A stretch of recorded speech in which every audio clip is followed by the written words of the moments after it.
ایمان ہے قول مصطفی۔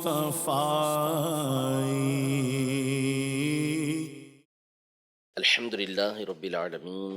والصلاة والسلام علی سید الانبیاء والمرسلین،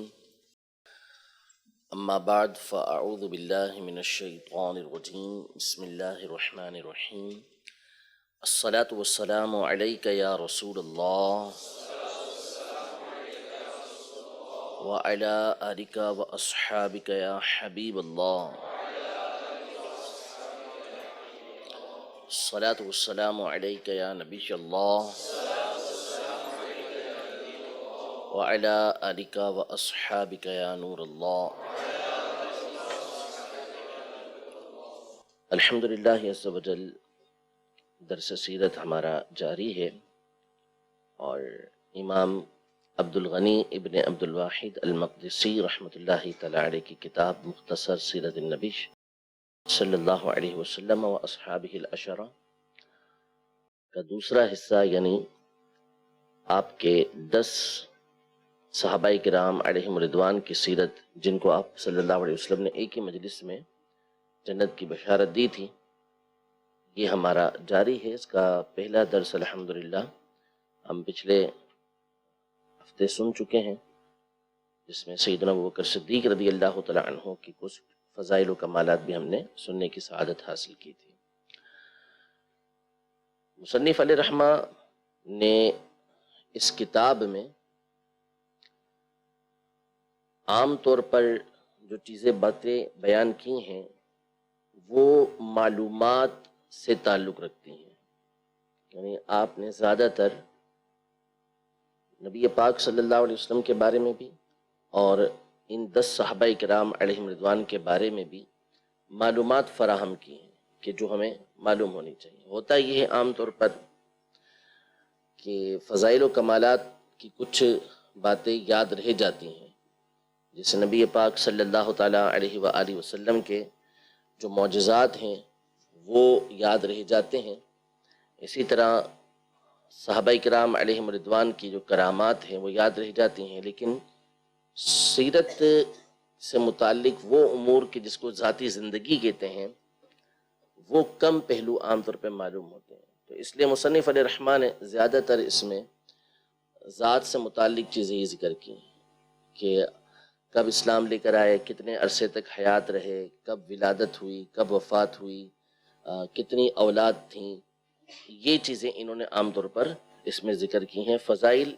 عام طور پہ ذکر نہیں کی ہیں۔ سیدنا ابوبکر صدیق رضی اللہ تعالی عنہ کے حوالے سے تو کچھ باتیں ہم پچھلے ہفتے سن چکے تھے۔ آگے مصنف علیہ رحمہ سیدنا ابوبکر صدیق رضی اللہ تعالی عنہ کی اولاد کے حوالے سے ذکر کر رہے ہیں کہ آپ کی کتنی اولاد تھیں، جو بھی آپ کی اولاد تھیں ان کی والداؤں کے نام کیا تھے، یعنی کس کی کون والدہ تھی، اسے اب ذکر کر رہے ہیں۔ چنانچہ فرماتے ہیں وَلَهُ مِنَ الْوَلَدِ عَبْدُ اللَّهِ أَسْلَمَ قَدِيمًا وَلَهُ صُحْبَةٌ وَكَانَ يَدْخُلُ إِلَى النَّبِيِّ صَلَّى اللَّهُ عَلَيْهِ وسلم وَأَبِي بَكْرٍ وَهُمَا فِي الْغَارِ أَصَابَهُ سَهْمٌ يَوْمَ الطَّائِفِ وَمَاتَ فِي خِلَافَةِ أَبِيهِ۔ حضرت ابوبکر صدیق رضی اللہ تعالیٰ عنہ کی اولاد میں سے حضرت عبداللہ تھے، عبداللہ بن ابوبکر صدیق رضی اللہ تعالیٰ عنہ۔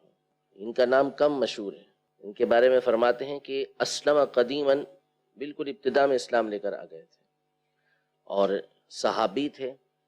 نبی پاک صلی اللہ تعالیٰ علیہ وآلہ وسلم اور حضرت ابوبکر صدیق رضی اللہ تعالیٰ عنہ جس وقت غار ثور میں تھے ہجرت کے موقع پر، تو یہ عبداللہ رضی اللہ تعالیٰ عنہ ان دونوں حضرات کی بارگاہ میں حاضر ہوا کرتے تھے، یعنی علم تھا کہ نبی پاک صلی اللہ علیہ وسلم اور حضرت ابوبکر صدیق رضی اللہ تعالیٰ عنہ کہاں پر موجود ہیں۔ اور یہ تمام کے تمام جو نبی پاک صلی اللہ علیہ وسلم کے غزوات تھے اس میں شریک ہوئے تھے، صرف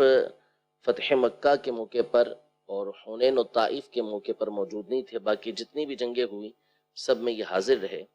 طائف کے دن ان کو ایک تیر لگ گیا تھا، اور پھر آپ رضی اللہ تعالی عنہ زندہ رہے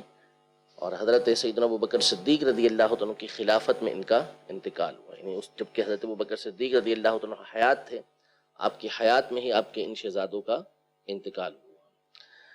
آگے فرماتے ہیں وَأَسْمَاءُ ذَاتُ النِّطَاقَيْنِ وَهِيَ زَوْجَةُ الزُّبَيْرِ بْنِ الْعَوَّامِ هاجرت إلى المدينة وهي حامل بعبد الله بن الزبير فكان أول مولود ولد في الإسلام بعد الهجرة وأمها قطيلة بنت عبد العزة من بني عامر بن لؤي ولم تسلم، یعنی حضرت ابوبکر صدیق رضی اللہ تعالی عنہ کی اولاد میں سے حضرت اسما ہیں جن کو ذات النطاقین کہتے ہیں۔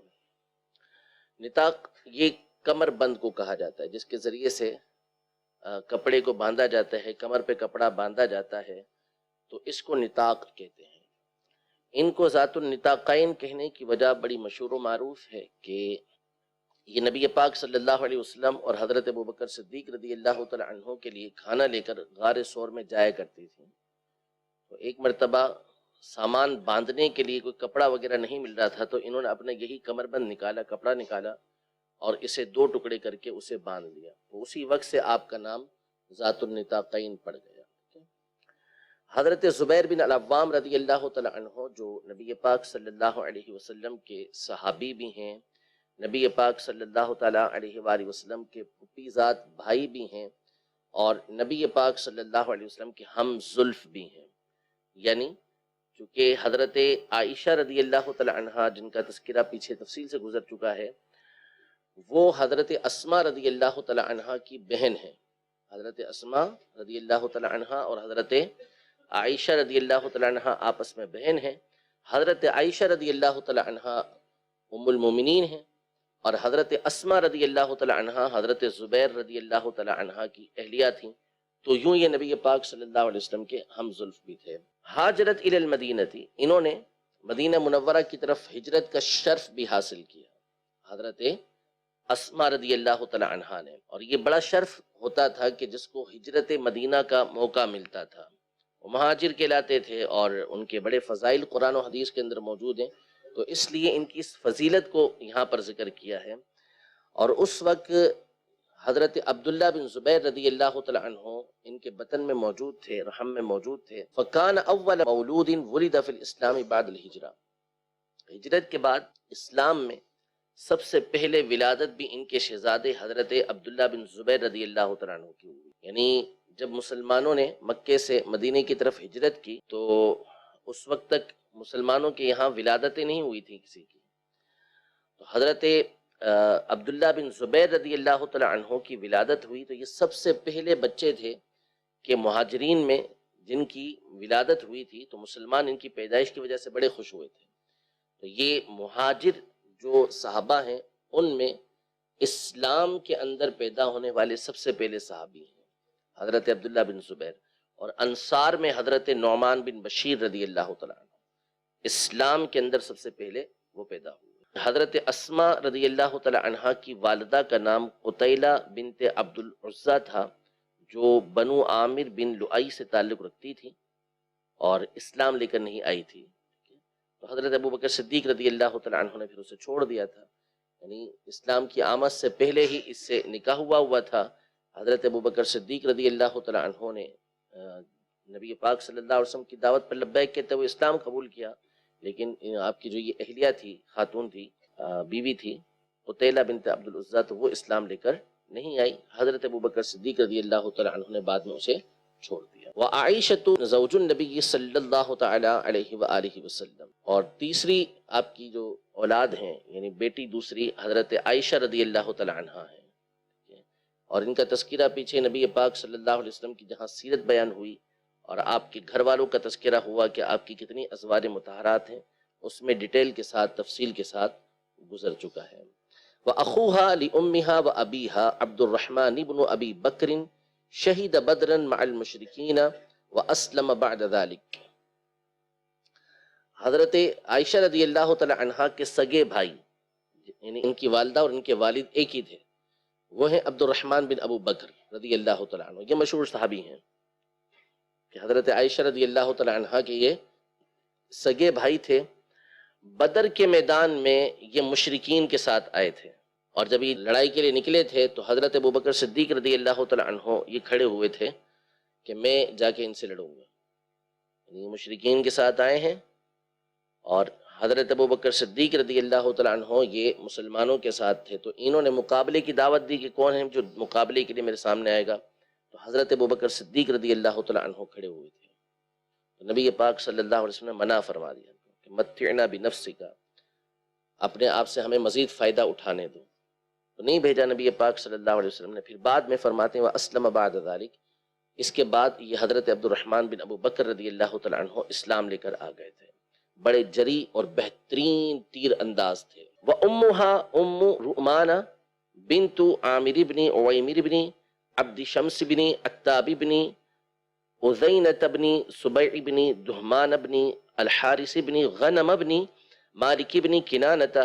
اسلمت وہاجرت وتوفیت فی حیات النبی صلی اللہ تعالی علیہ وآلہ وسلم. یعنی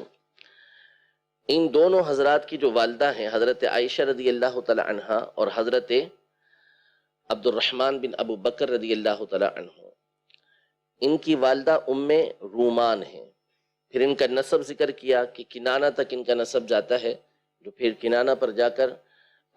نبی پاک صلی اللہ علیہ وسلم اور حضرت ابوبکر صدیق رضی اللہ تعالیٰ عنہ کے نسب سے مل جاتا ہے. یہ اسلام بھی لے آئی تھی، حضرت ابوبکر صدیق رضی اللہ تعالیٰ عنہ کے ساتھ ہجرت بھی کی. یہاں مصنف علیہ رحمٰن نے یہ لکھا ہے کہ نبی پاک صلی اللہ تعالیٰ علیہ وآلہ وسلم کی زندگی میں ہی ان کا انتقال ہو گیا تھا. لیکن اس میں علماء کا اختلاف ہے کہ حضرت ام رومان رضی اللہ تعالی عنہ کیا یہ نبی پاک صلی اللہ علیہ وسلم کی زندگی کے اندر یعنی ظاہری حیات کے اندر ہی انتقال کر گئی تھیں یا بعد میں. ایک بڑی تعداد ہے علماء کی کہ جو اس بات کی قائل ہے کہ حضرت ام رومان رضی اللہ تعالی عنہ یہ نبی پاک صلی اللہ علیہ وسلم کی دنیا سے پردہ فرمانے کے بعد بھی ایک عرصے تک حیات رہی ہیں. ٹھیک ہے، جبکہ بعض کا قول یہ ہے کہ پہلے وصال فرما گئی تھی. نبی پاک صلی اللہ تعالی علیہ وآلہ وسلم نے ان کے بارے میں یہ ارشاد فرمایا تھا کہ من سرہ ان ینظر الی امرأۃ من الحور العین فلینظر الیہا،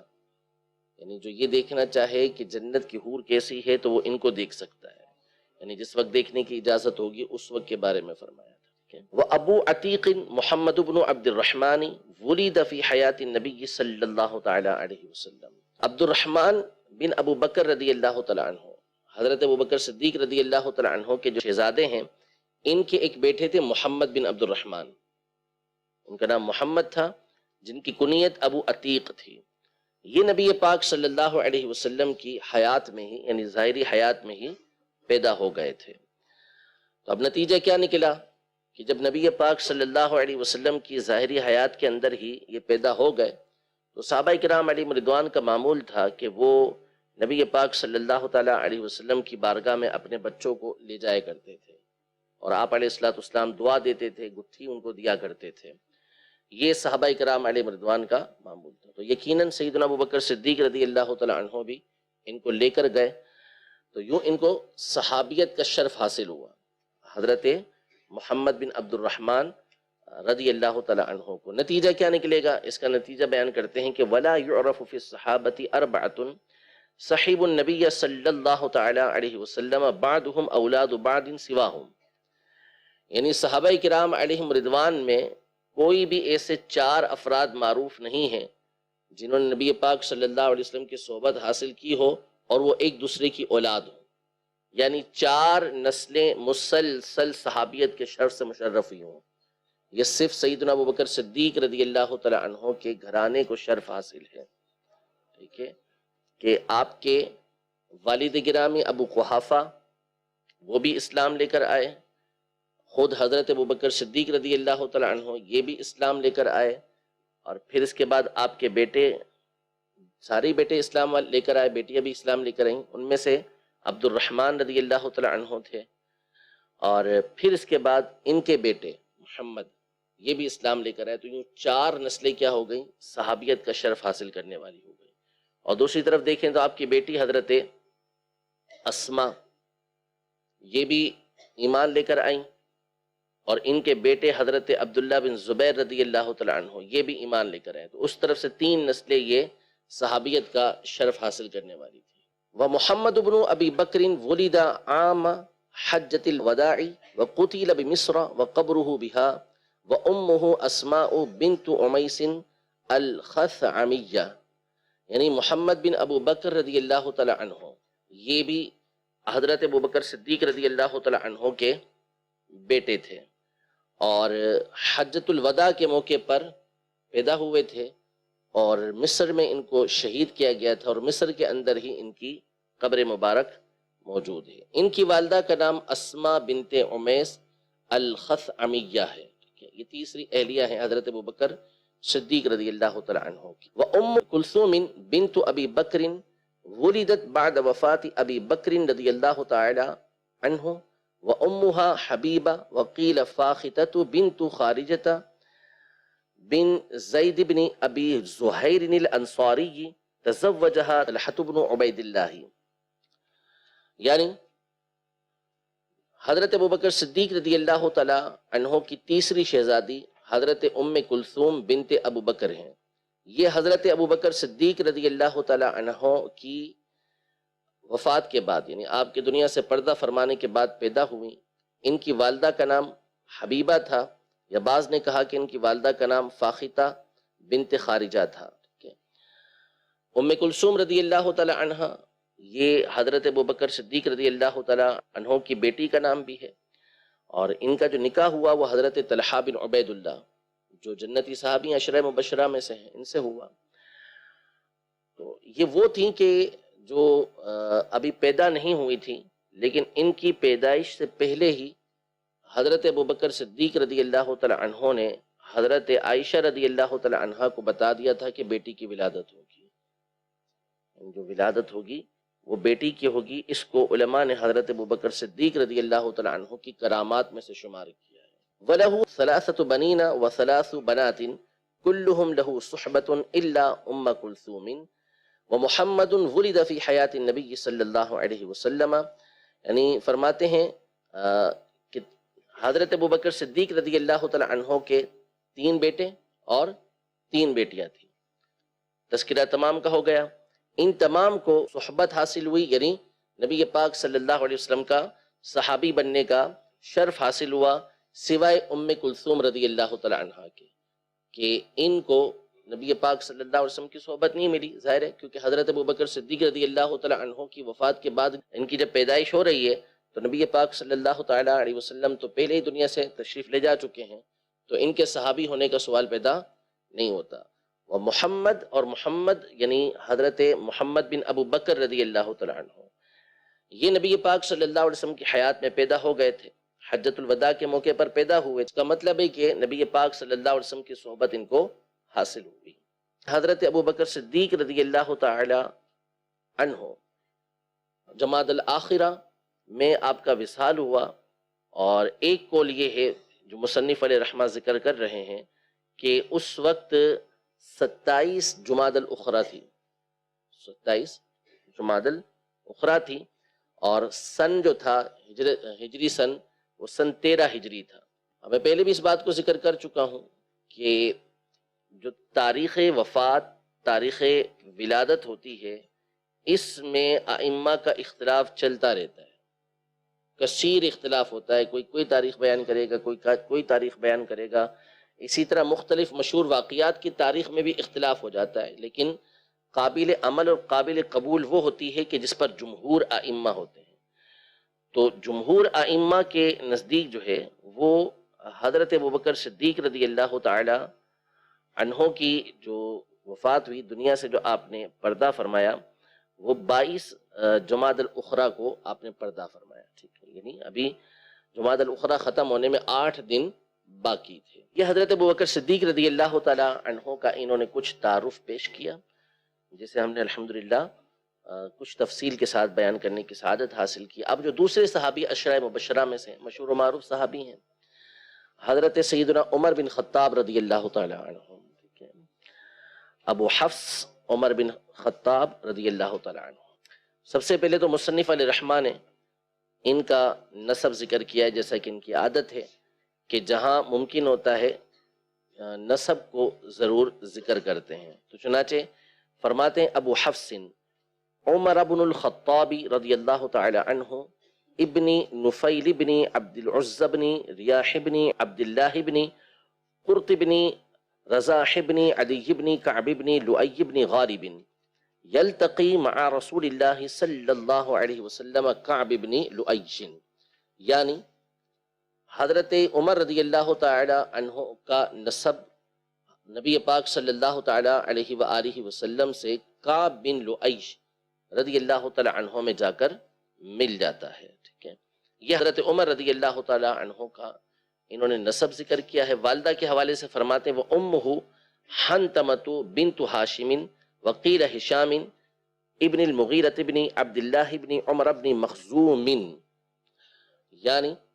ان کی والدہ کا نام حنتمہ تھا،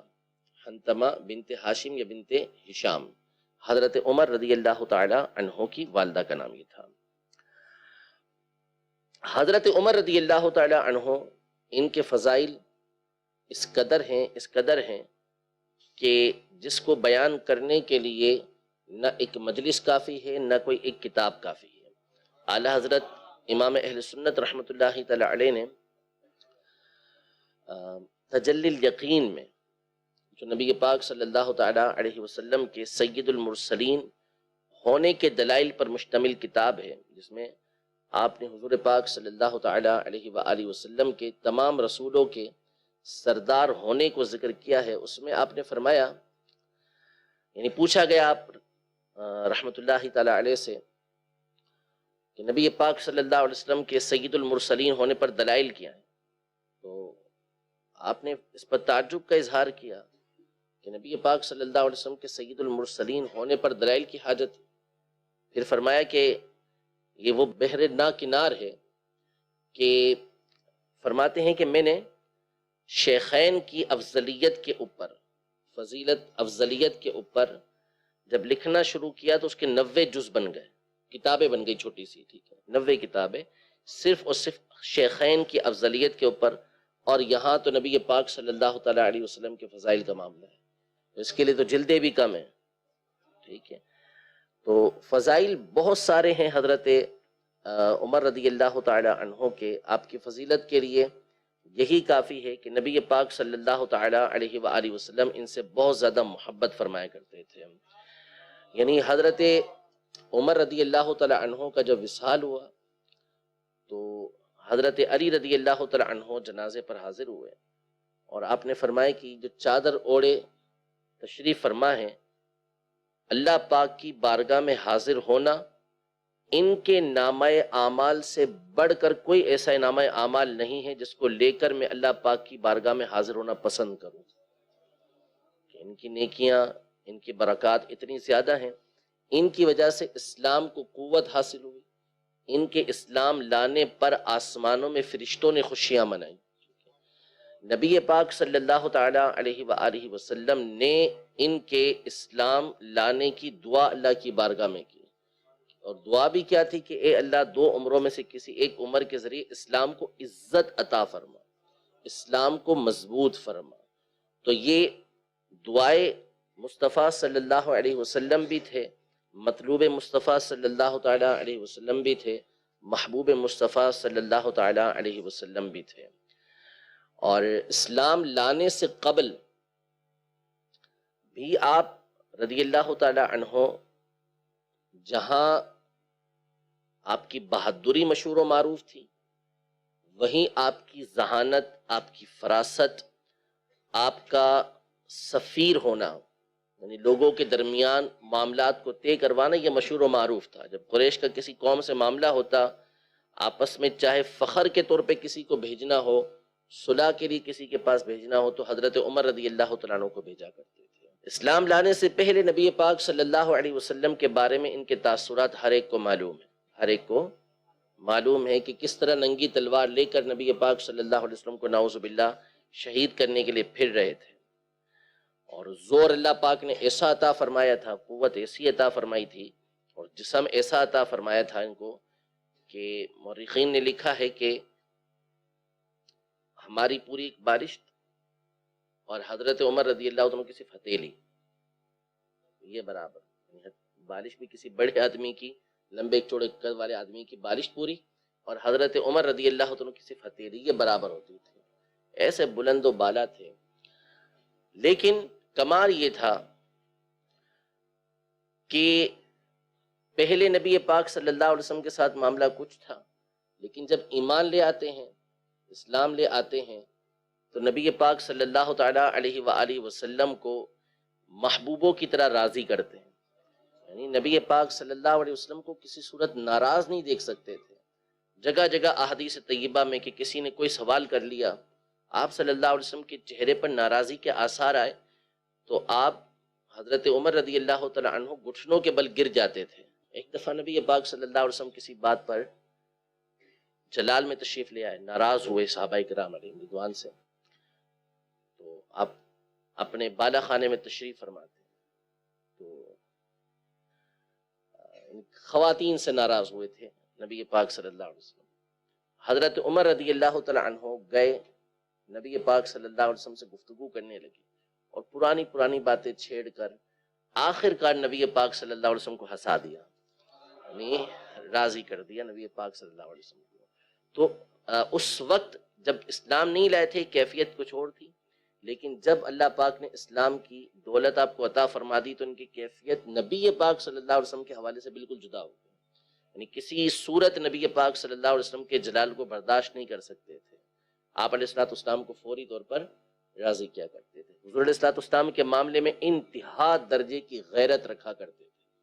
آپ ہی کے وجہ سے سب سے پہلے امہات المومنین کے لیے پردے کا حکم نازل ہوا کہ کوئی کیوں امہات المومنین سے بات کر سکے، عام خواتین نہیں ہیں،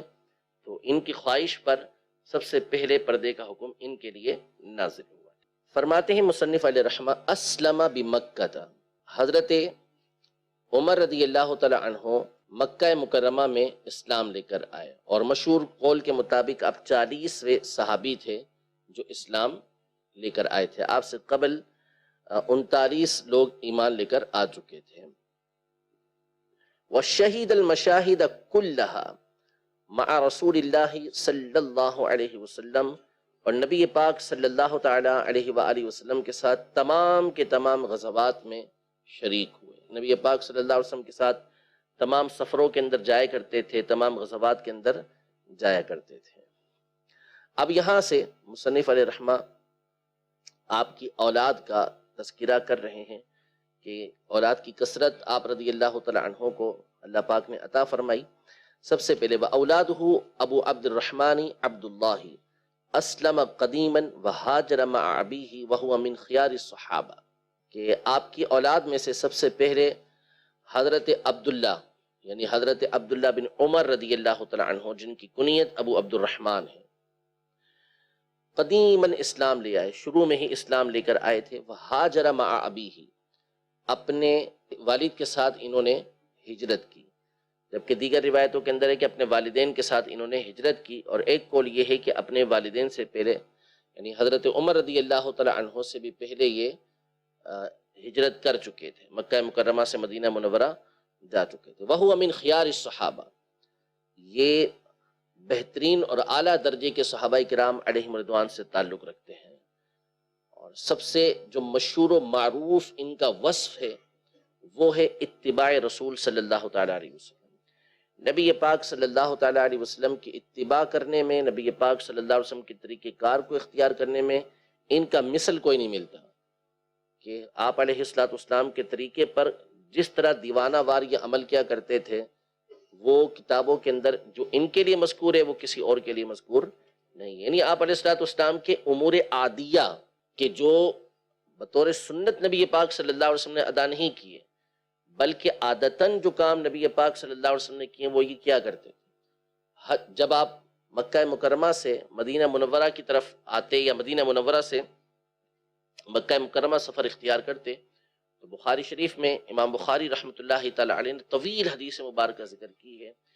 کہ ہر اس مقام پر کہ جہاں نبی پاک صلی اللہ علیہ وسلم نے اپنی اونٹنی بٹھائی تھی، اس جگہ کو تلاش کرتے، وہیں اپنی اونٹنی کو بٹھاتے اور اسی مقام پہ نماز پڑھتے جہاں پر نبی پاک صلی اللہ تعالی علیہ وسلم نے نماز ادا کی تھی۔ ایک ایک چیز کو تلاش کیا کرتے تھے۔ حج کے لیے جا رہے ہیں تو نبی پاک صلی اللہ تعالیٰ علیہ وآلہ وسلم جب عرفات سے مزدلفہ کی طرف جا رہے تھے تو درمیان میں ایک گھاٹی کے اندر نبی پاک صلی اللہ علیہ وسلم، یعنی پہاڑوں کے درمیان جو گھاٹی ہوتی ہے، وہاں آپ علیہ الصلوۃ والسلام تشریف لے کر گئے تھے، قضاء حاجت سے فارغ ہو کے وضو کیا تھا۔ ہمیشہ کا معمول تھا کہ وہیں رکتے، قضاء حاجت کرتے، پھر اس کے بعد وضو کر کے آگے جایا کرتے۔ نبی پاک صلی اللہ علیہ وسلم نے ایسا کیا تھا۔ مشہور واقعات ہیں ان کے کہ ٹیرے سے چلتے چلتے اپنا پاؤں ٹکرا دیا، گھٹنا ٹکرا دیا۔ کسی نے پوچھا اتنا فاصلہ، اتنی جگہ موجود ہے، وہاں سے نکل جاتے، یہاں سے نکل جاتے، یہ ٹیرے سے پاؤں ٹکرانا کیوں؟ کہا معلوم نہیں، بس نبی پاک صلی اللہ علیہ وسلم یہاں سے تشریف لے جا رہے تھے، ان کا گھٹنا ٹکرایا تھا، اسی ادا کو ادا کر رہا ہوں۔ تو یعنی یہ اتفاقاً بھی جو کام نبی پاک صلی اللہ علیہ وسلم سے ہوا اس کو بھی یہ ادا کیا کرتے تھے۔ ویسے ان کے اور فضائل و کمالات بھی ہیں۔ نبی پاک صلی اللہ تعالیٰ علیہ وآلہ وسلم نے ان کے بارے میں فرمایا کہ نعم العبد عبداللہ، کہ عبداللہ بہترین بندے ہیں۔ یہ فضیلت بہت بڑی نبی پاک صلی اللہ علیہ وسلم کی طرف سے ہے، لیکن یہ وصف اللہ تبارک و تعالیٰ نے آپ کو سب سے بڑھ کر عطا فرمایا تھا۔ چھوٹے سے تھے، 10 سال عمر تھی، 10-12 سال عمر تھی ان کی، کچھ اتنی عمر ہوگی۔ 10 صحابہ کرام علیہم رضوان، بڑے بڑے صحابہ کرام علیہم رضوان، جن میں ابو بکر صدیق رضی اللہ تعالیٰ عنہ، خود ان کے والد گرامی، یہ سب نبی پاک صلی اللہ علیہ وسلم کی بارگاہ میں موجود تھے۔ حضور علیہ الصلوۃ والسلام نے پوچھا بتائیں کون سا وہ درخت ہے جس کی مثال مومن کی مثال ہے؟ وہ درخت کون سا ہے جس کی مثال مومن کی مثال ہے؟ سارے صحابہ کرام علیہم رضوان کوئی سا درخت بتانے لگا، کوئی سا درخت بتانے لگا۔ یہ فرماتے ہیں کہ میرے دل کے اندر آ گیا تھا کہ وہ کھجور کا درخت ہے، لیکن مجھے حیا آئی کہ اتنے بڑے بڑے صحابہ کرام علیہم رضوان کی موجودگی میں کیسے بیان کروں، تو میں چپ رہا۔ تو نبی پاک صلی اللہ علیہ وسلم نے خود ارشاد فرمایا کہ وہ کھجور کا درخت ہے جس کی مثال مومن کی مثال ہے۔ واپس ہوئے، راستے میں اپنے والد گرامی کو کہا کہ مجھے سمجھ آ گیا تھا کہ وہ کھجور کا درخت ہے۔ تو آپ کے والد صاحب نے کہا کہ اگر آپ بتا دیتے تو میرے لیے یہ فلاں چیز ملنے سے بھی بڑھ کر تھا، یعنی اتنا مال و دولت مل جاتا، اس سے اچھا ہوتا کہ میرا بیٹا نبی پاک صلی اللہ علیہ وسلم کی بارگاہ میں جواب دے دیتا۔ تو آپ نے فرمایا، عرض کی کہ میں حیا کی وجہ سے جواب نہیں دے پایا۔ وحفصة زوج النبی صلی اللہ علیہ وسلم امہا زینب بنت مذعون اخت عثمان بن مذعون، یعنی آپ کی جو ایک شہزادی ہیں ان کا نام حفصہ ہے، جو نبی پاک صلی اللہ تعالی علیہ وآلہ وسلم کی زوجہ محترمہ ہیں، اور ان کا ذکر بھی تفصیل کے ساتھ امہات المومنین کے تذکرے میں گزر چکا ہے۔ نہ صرف دنیا کے اندر نبی پاک صلی اللہ علیہ وسلم کی زوجہ ہیں، بلکہ نام لے کر ان کے لیے جنت میں بھی نبی پاک صلی اللہ علیہ وسلم کی زوجہ ہونا مذکور ہے۔ ٹھیک ہے، ویسے تو تمام کی تمام ازواج مطہرات یہ جنت میں نبی پاک صلی اللہ علیہ وسلم کے ساتھ ہوں گی، لیکن ان کا، سیدہ خدیجہ کا، سیدہ عائشہ رضی اللہ تعالی عنہن کا تذکرہ باقاعدہ حدیث کے اندر آیا ہے کہ جنت میں نبی پاک صلی اللہ علیہ وسلم کے ساتھ ہوں گی۔ ٹھیک ہے، تو ان دونوں کی جو والدہ ہیں ان کا نام زینب بنت مذعون ہے، جو حضرت عثمان بن مذعون رضی اللہ تعالی عنہ صحابی ہیں، نبی پاک صلی اللہ علیہ وسلم کے رشتہ دار ہیں، ان کی بہن ہیں۔ دوسرے شہزادے ذکر کرتے ہیں، وعاصم بن عمر ولد فی حیات النبی صلی اللہ علیہ وسلم امہ عاصم جمیلۃ بنت ثابت بن ابی الاقلح، یعنی حضرت عمر رضی اللہ تعالی عنہ کے دوسرے شہزادے حضرت عاصم ہیں، جو نبی پاک صلی اللہ علیہ وسلم کی حیات میں ہی پیدا ہوئے، اور ان کی والدہ کا نام، یعنی حضرت عاصم کی والدہ کا نام جمیلہ بنت ثابت بن ابی الاقلح ہے، اور ان کی کنیت ام عاصم ہے۔ وزید الاکبر ورقیۃ امہما ام کلثوم بنت علی بن ابی طالب رضی اللہ تعالی عنہم، یعنی آپ کے تیسرے جو شہزادے ہیں حضرت زید اکبر ہیں، زید اکبر اور حضرت رقیہ، ان دونوں کی جو والدہ ہیں ان کا نام ام کلثوم ہے، جو مولا کائنات مولا مشکل کشا رضی اللہ تعالی عنہ کی شہزادی ہیں۔ ان سے حضرت عمر رضی اللہ تعالی عنہ نے نکاح کیا تھا، اور نکاح کرنے کی وجہ یہ تھی کہ نبی پاک صلی اللہ علیہ وسلم کا فرمان ہے کہ قیامت کے دن تمام رشتے ختم ہو جائیں گے سوائے میرے رشتے کے، یعنی آپ کا رشتہ باقی رہے گا، آپ کے جو خاندان کا رشتہ ہے وہ باقی رہے گا۔ تو حضرت عمر رضی اللہ تعالی عنہ اس فضیلت کو حاصل کرنا چاہتے تھے، تو حضرت فاطمہ رضی اللہ تعالی عنہ کی جو اولاد ہیں، حضرت ام کلثوم رضی اللہ تعالی عنہ، ان سے حضرت عمر رضی اللہ تعالی عنہ کا نکاح ہوا، اور ان سے حضرت زید اور حضرت رقیہ رضی اللہ تعالی عنہما کی ولادت ہوئی۔ وزید الاصغر وعبید اللہ ابن عمر امہما ام کلثوم ملیکۃ بنت جرول الخزاعیۃ، اور آپ کے ایک شہزادے کا نام زید اصغر ہے اور ان کے بھائی ہیں عبید اللہ، یہ دونوں بھی حضرت عمر رضی اللہ تعالی عنہ کے شہزادے ہیں، اور ان کی والدہ کا نام ام کلثوم ہے، یہ دوسری ام کلثوم ہے جن کا نام ملیکہ بنت جرول ہے اور وہ خزاعیہ قبیلہ سے تعلق رکھتی ہیں۔ وعبد الرحمن الاکبر بن عمر وعبد الرحمن الاوسط وهو ابو شحمة المجلود في الخمر امه ام ولد يقال لها لہیہ، یعنی حضرت عمر رضی اللہ تعالی عنہ کے ایک شہزادے ہیں جو عبد الرحمن اکبر کہلاتے ہیں، اور دوسرے شہزادے ہیں ان کا نام بھی عبد الرحمن ہے، وہ عبد الرحمن اوسط کہلاتے تھے، اور یہ عبد الرحمن اوسط ان کی کنیت تھی ابو شحمہ، اور ان کو خمر پینے کی وجہ سے، شراب پینے کی وجہ سے حد لگی تھی اور اسی میں ان کا انتقال ہوا تھا، جو حضرت عمر رضی اللہ تعالی عنہ کے انصاف اور دیانت کی اعلیٰ ترین دلیل تھی کہ اگر میرا بیٹا بھی کوئی خطا کرتا ہے، گناہ کرتا ہے، صحابی نہیں تھے، وہ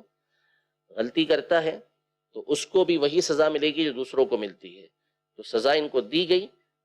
جس میں بعد میں ان کا وصال ہو گیا۔ ٹھیک ہے، ان کی والدہ کا نام لہیہ تھا۔ وعبد الرحمن الاصغر بن عمر امہ ام ولد یقال لها فکیہا، تین شہزادے جو عبد الرحمن کے نام سے ہیں، عبد الرحمن اکبر، عبد الرحمن اوسط اور تیسرے عبد الرحمن اصغر، ان کی والدہ کا نام جو ہے وہ فکیہا تھا۔ وعیاد بن عمر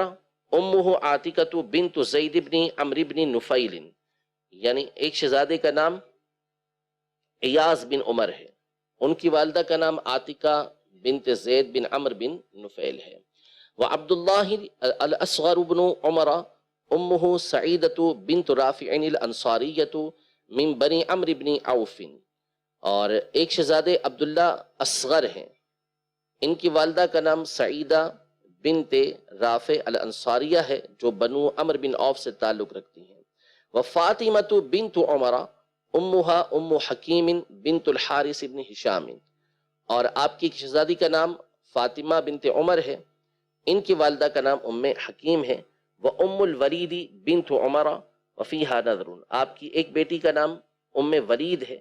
لیکن اس کے بارے میں اختلاف ہے کہ یہ ان کی بیٹی ہیں یا نہیں ہے۔ وزینب بنت عمر اخت عبد الرحمن الاصغر بن عمر، اور آپ کی ایک شہزادی کا نام زینب ہے جو حضرت عبد الرحمن اصغر کی بہن ہے۔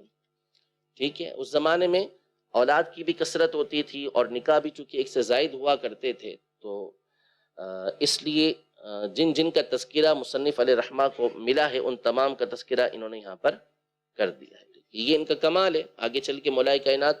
مولا مشکل کشا رضی اللہ تعالی عنہ کے احوال ذکر کر رہے ہیں، تو وہاں بھی جو کثرت کے ساتھ اولاد تھی ان کا تمام کا تذکرہ انہوں نے کیا ہے، تو اتنوں کو یاد رکھنا اور ان کا تذکرہ کرنا یہ بہت بڑی بات ہوا کرتی تھی، پھر ان کے نسب بھی یاد رکھنا۔ آپ فرماتے ہیں ولی الخلافۃ 10 سنین و6 اشہر ونصف شہر، یعنی حضرت عمر رضی اللہ تعالی عنہ یہ 10 سال 6 ماہ اور 15 دن، یعنی تقریباً 10.5 سال جو ہے آپ یہ خلافت کے منصب پر فائز رہے۔ 10 سال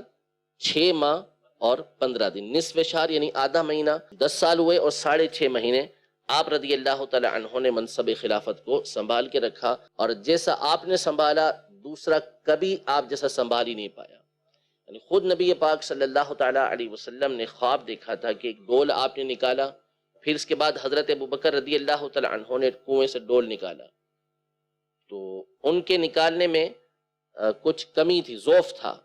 لیکن اس کے بعد حضرت عمر رضی اللہ تعالی عنہ نے کنویں میں سے ڈول بھر بھر کے نکالے، اور نبی پاک صلی اللہ علیہ وسلم نے فرمایا کہ ان کے جیسا عبقری میں نے نہیں دیکھا، یعنی اتنی مضبوطی کے ساتھ، قوت کے ساتھ، مہارت کے ساتھ کنویں سے پانی نکالنے والا ڈول کے ذریعے میں نے ان کا جیسا نہیں دیکھا۔ تو اس کی تعبیر یہی بیان کی گئی کہ حضرت عمر رضی اللہ تعالی عنہ کو خلافت کے منصب کے اندر ایسی قوت عطا کی جائے گی کہ نبی پاک صلی اللہ علیہ وسلم نے خواب کے اندر یہ بات دیکھی تھی۔ حضور پاک صلی اللہ تعالی علیہ وسلم نے خواب دیکھا، آپ نے فرمایا کہ مجھے دودھ کا پیالہ پیش کیا گیا، تو میں نے اس پیالے سے پیا، اتنا پیا یہاں تک کہ اس کی تری سیرابی میرے ناخنوں سے نکلنے لگی، پھر بچا ہوا میں نے عمر رضی اللہ تعالیٰ عنہ کو دے دیا۔ تو پوچھا گیا کہ اس کی تعبیر کیا ہے؟ فرمایا العلم، یعنی علم، یعنی میرا علم جو ہے وہ میں نے حضرت عمر رضی اللہ تعالیٰ عنہ کو بچا ہوا دے دیا۔ وَقُتِلَ فِي آخِرِ ذِي الْحِجَّةِ مِنْ سَنَةِ 23 من الحجرتی، حضرت عمر رضی اللہ تعالیٰ عنہ کو ذی الحجہ کے مہینے کے آخر میں شہید کیا گیا۔ تو بالکل آخر میں 28 تاریخ کو آپ پر حملہ ہوا، 3 دن آپ حیات رہے، اور محرم کی 1 تاریخ کو آپ کا انتقال ہوا۔ حضرت صہیب رومی رضی اللہ تعالیٰ عنہ نے آپ کا جنازہ پڑھایا۔ وَهُوَ ابن 63 سنة، آپ کا شرف بھی یہ ہے کہ آپ کا جب وصال ہوا تو آپ کی عمر بھی 63 سال تھی۔ سن رسول اللہ صلی اللہ علیہ وسلم، جیسا کہ رسول پاک صلی اللہ تعالیٰ علیہ وآلہ وسلم کی دنیا سے پردہ فرمانے کے وقت عمر تھی۔ تو یہی عمر حضرت عمر رضی اللہ تعالیٰ عنہ کی، اور یہی عمر حضرت ابو بکر صدیق رضی اللہ تعالیٰ عنہ کی بھی تھی۔ اور حضرت مولا کائنات مولا مشکل کشا رضی اللہ تعالیٰ عنہ بھی جب دنیا سے تشریف لے کر گئے تو ان کی عمر بھی یہی تھی۔ حضرت عثمان غنی رضی اللہ تعالیٰ عنہ کی عمر بڑی ہوئی، جس کا تذکرہ ابھی آئے گا۔ وفی سنہ اختلاف، البتہ حضرت عمر رضی اللہ تعالیٰ عنہ کے سن وفات کے بارے میں اختلاف ہے، بعض نے 60 ذکر کیا، بعض نے 65 ذکر کیا، بعض نے 55 ذکر کیا، لیکن صحیح قول یہ ہے کہ آپ 63 سال کی عمر میں دنیا سے تشریف لے کر گئے۔ اور ان کے وصال کے بعد جیسا کہ حضرت حذیفہ رضی اللہ تعالیٰ عنہ نے خبر دی تھی کہ یہ فتنوں کے درمیان دروازہ ہیں، اور جب اس دروازے کو توڑ دیا جائے گا تو خود حضرت عمر نے فرمایا تھا کہ اس کے بعد فتنے نہیں رکیں گے، اور ایسا ہوا کہ ان کے وصال کے بعد یہ فتنوں کا نہ رکنے والا ایک سیلاب ہے جو آج تک آ رہا ہے اور قیامت تک آتا ہی رہے گا۔ رب العزت جل وعلا سیدنا عمر رضی اللہ تعالی عنہ کی قبر انور پر کروڑا کروڑ رحمت نازل فرمائے، اور اللہ جل شانہ کل بروز قیامت ان کی شفاعت میں سے ہمیں حصہ نصیب فرمائے۔ انشاءاللہ تبارک و تعالی اگلے درس کے اندر خطنین کریمین حضرت سیدنا عثمان غنی رضی اللہ تعالی عنہ اور حضرت علی رضی اللہ تعالی عنہ کے فضائل سننے کی سعادت حاصل کریں گے، ان کے حالات زندگی سننے کی سعادت حاصل کریں گے۔ رب العزت جل وعلا ہم سب کو اپنے اسلاف کے بالخصوص نبی محترم صلی اللہ تعالی علیہ وآلہ وسلم کے فضائل و کمالات ہمیشہ بیان کرتے رہنے کی توفیق عطا فرمائے، آمین بجاہ النبی الامین صلی اللہ تعالی علیہ وآلہ وسلم۔ ایمان ہے قول مصطفیٰ